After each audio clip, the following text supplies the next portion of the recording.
Mister cool captain Mahendra Singh Dhoni మరో IPL season ఆడతాడా? గతేడాది నుంచి తలైవా అభిమానులను వేధిస్తున్న $1 మిలియన్ ప్రశ్న. 41 వయసులో చెన్నై సూపర్ కింగ్స్కు 5సారి ట్రోఫీ అందించాడు ధోని.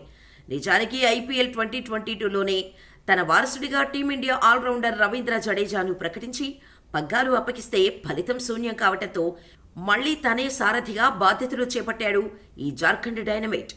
తనదైన మార్కుతో ఈ ఏడాది మరోసారి సిఎస్కేను ఛాంపియన్గా నిలిపాడు. మరి ఐపీఎల్ 2024లోనూ ధోని ఇదే దూకుడును కొనసాగించాడా?